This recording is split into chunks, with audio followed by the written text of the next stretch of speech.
Pemirsa, arus lalu lintas kawasan Puncak terpantau lengang sejak Minggu pagi. Sistem buka tutup jalan dan sistem satu arah belum diberlakukan.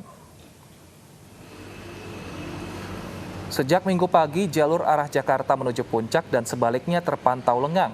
Sistem buka tutup jalan belum diberlakukan. Namun jika terjadi kepadatan dari arah Puncak menuju Jakarta, maka sistem satu arah akan diterapkan untuk mengurangi kemacetan. Karena kasus angka COVID-19 di Bogor, Jawa Barat masih tinggi, para pengunjung yang mengarah ke Puncak diimbau tetap memperhatikan protokol kesehatan.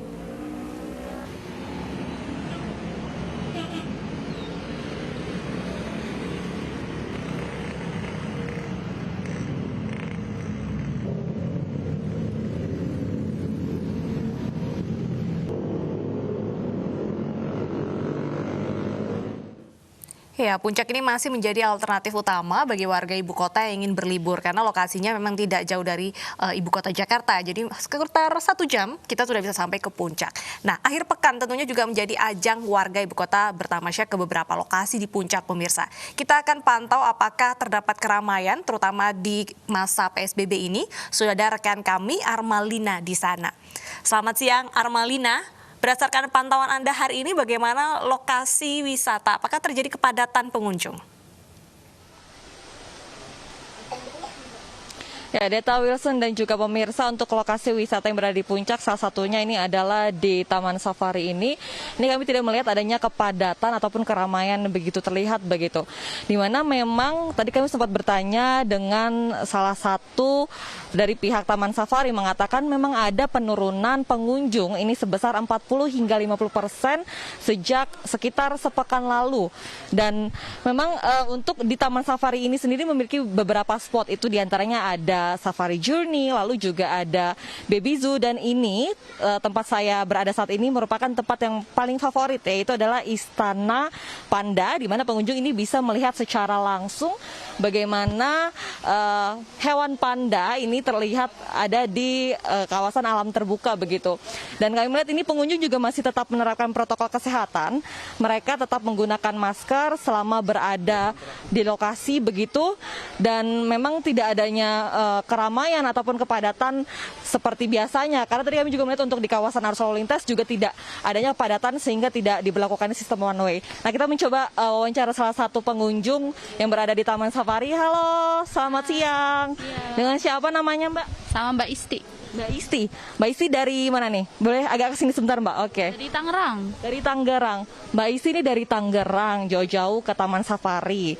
Kenapa sih tetap milih wisatanya ke Taman Safari dibandingkan ke daerah Jakarta gitu, Mbak? Apakah memang lihat ini ada potensi lebih sepi begitu dibandingkan di Jakarta? Iya, karena emang kan katanya lebih sepi, terus lebih bisa interaksi sama hewan secara langsung ya. Dan emang tempatnya bersih, sejuk, nyaman sih menurut saya mah. Mbak lihat secara langsung ini protokol kesehatannya diterapkan nggak sih, Mbak, dari Taman Safari? Diterapkan ya. Pakai masker, emang di disinfektan dan dicek suhu juga tadi. Dan emang disediain cuci tangan di mana-mana. Bagus sih. Makasih ya, Mbak ya. Ya, Deta Wilson dan juga pemirsa, ini terkait juga untuk di kawasan Bogor. Ini masa PSBB juga diperpanjang, PSBB pra-adaptasi, yaitu sejak tanggal 30 September lalu hingga 27 Oktober mendatang. Ini sehingga protokol kesehatan juga tetap harus diberlakukan, yaitu salah satunya adalah untuk tempat wisata. Ini kapasitasnya juga hanya diperbolehkan 50% saja. Deta dan juga Wilson. Terima kasih Armalina atas laporan Anda, selamat kembali bertugas. Ya pemirsa, sementara itu meski ibu kota masih dalam situasi PSBB, tampaknya tidak mengurangi intensitas warga untuk berolahraga di luar rumah pada akhir pekan, khususnya bersepeda. Ya, seperti di kawasan Bundaran HI dan sepanjang Jalan Sudirman Tamrin, pihak kepolisian dan Dinas Perhubungan menambah ruas pembatas jalan agar pesepeda tidak bersinggungan langsung dengan kendaraan bermesin yang melintas. Presentase jumlah pesepeda di hari libur kali ini lebih banyak dari minggu sebelumnya. Anggota kepolisian dan Dinas Perhubungan juga terus mengkampanyekan penggunaan masker dan protokol kesehatan di tiap titik lajur sepeda. Jadi terkait dengan pertama adalah pelaksanaan penegakan hukum yang terkait dengan protokol kesehatan atau COVID-19 itu masih berlangsung, ya masih berlangsung yang dilaksanakan oleh kami bergabung TNI Polri, kemudian Dinas Perhubungan maupun Pol PP. Itu yang berorientasi kepada masalah penegakan hukumnya, yang berorientasi kepada himbauan kepada warga masyarakat tetap disiplin, taat dalam pelaksanaan protokol COVID-19. Iya, soalnya kan sekarang juga lagi ngetren naik sepeda kan, jadi nggak apa-apa sih olahraga di luar. Soalnya di rumah nggak ada fasilitas olahraga, mau workout di rumah juga kurang asik gitu kan. Penting kita pakai masker, terus kita jaga jarak, cuci tangan terus, jadi insya Allah aman. Yang penting jaga protokol. Iya, jaga protokol. Kenapa milih ke HI gitu? Karena asik aja kan. Ya, masih soal bersepeda pemirsa. Kalau biasanya bersepeda di jalanan atau taman kota ini sudah menjadi hal biasa. Ada satu yang unik dan punya sensasi sendiri, yaitu bersepeda pemirsa di dalam area pusat perbelanjaan atau mall, Wilsa. Nah, betul sekali. Ini dilakukan di Makassar yang menyediakan bersepeda di area mall. Nah, langsung saja kita melihat sana seperti apa keseruan bersepeda di dalam mall.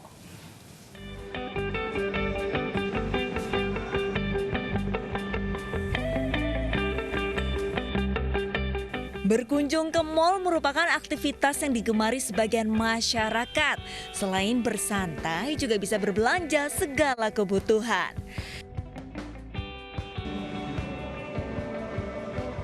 Namun, Nipah Mall di Kota Makassar, Sulawesi Selatan menawarkan sesuatu yang lebih daripada itu. Sejak akhir September lalu, pihak pengelola menyediakan fasilitas bersepeda di dalam area mal. Sebelum memasuki kawasan mal, para pesepeda harus menjalankan protokol kesehatan seperti mencuci tangan dan menggunakan masker. Keren sekali, rasanya ini mungkin yang paling pertama di Makassar, nggak tahu di kota-kota lain. Program bersepeda ini menarik antusias pengunjung atau para pesepeda. Karena para pesepeda dapat memiliki pengalaman baru menjelajahi mal berlantai 5 sembari menikmati pemandangan kota Makassar dari rooftop garden yang menjadi tempat istirahat para pesepeda setelah lelah berkeliling. Guna kenyamanan bersama, pengelola mal juga mengatur akses pintu masuk bagi pesepeda serta akses menuju lantai lainnya. Bagi para pengguna sepeda lipat dapat menggunakan eskavator. Sementara yang tidak menggunakan sepeda lipat dapat menggunakan lift. Salah satu alasan kenapa kita memberikan akses kepada sepeda di Nipah Mall itu sebagai upaya untuk menunjang gaya hidup masyarakat, apalagi di kondisi pandemi seperti ini. Jadi kita membuka kesempatan bagi pesepeda, baik itu individu maupun komunitas, untuk bisa melakukan aktivitas di Nipah Mall. Inovasi ini dihadirkan pengelola mal guna mensosialisasikan sepeda sebagai alat transportasi sehat dan ramah lingkungan. Dari Makassar, Sulawesi Selatan, Yoel Yusfin, iNews melaporkan. Beralih ke informasi lain, pemirsa, hujan deras yang mengguyur Kabupaten Pacitan, Jawa Timur menyebabkan banjir dan longsor. Akibatnya tiang kabel jaringan listrik PLN rusak dan aliran listrik di sekitar lokasi padam. 4 tiang penyangga kabel listrik PLN tumbang. Akibatnya terjadi pemadaman aliran untuk ratusan rumah warga. Material longsor berupa batu dan tanah juga menutup jalur Pacitan Trenggalek, tepatnya di kawasan Desa Bodak, Kecamatan Ngairojo, Pacitan. Longsor terjadi sekitar pukul 3 dini hari. Berawal dari hujan deras sejak pukul 10 malam. Petugas dan warga masih melakukan pembersihan material longsor dan batang pohon yang tumbang. Hujan deras dari pukul 3 malam kalau nggak salah ini. Sampai hari ini belum reda. Akibatnya gimana, Mas? Akibatnya longsoran ini ke rumah-rumah warga. Ada yang masuk sampai rumah. Dan ini gotong royong untuk membersihkan saluran airnya. Kemudian terjadi juga beberapa titik longsor dari jalan provinsi dari Ngadirojo ke Tulaan. Ada 2 titik lokasi yang sedang dalam pantauan kami. Pemirsa, banjir bandang yang terjadi di wilayah Cicurug, Kabupaten Sukabumi, Jawa Barat masih menyisakan duka dan trauma bagi warganya. Tidak hanya korban jiwa, luapan sungai Citarik Cipencit juga merusak rumah dan membuat warga kehilangan harta benda. Kini bantuan terus mengalir termasuk masker untuk menekan angka penularan virus corona di daerah bencana.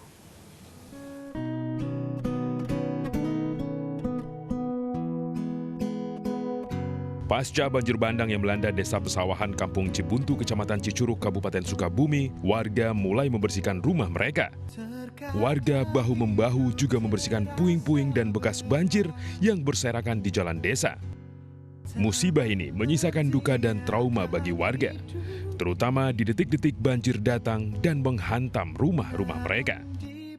Ayo ke atas gitu. Air udah banjir, katanya udah nunggu rumahnya Tina, katanya rumahnya Haji Enang udah ke bawah air, katanya gitu.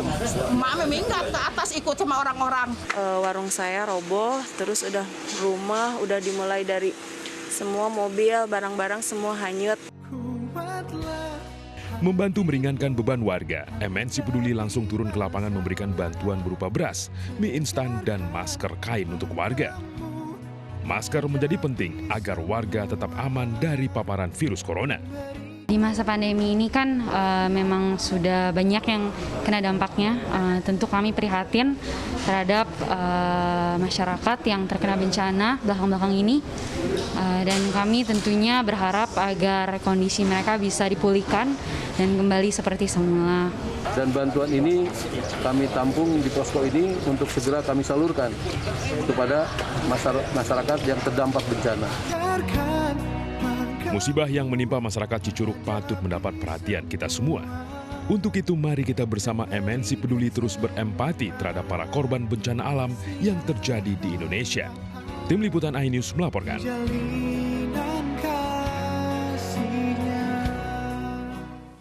Tiga rampok bersenjatakan sendok diringkus petugas. Informasi selengkapnya hadir usai jeda, tetaplah di iNews Siang.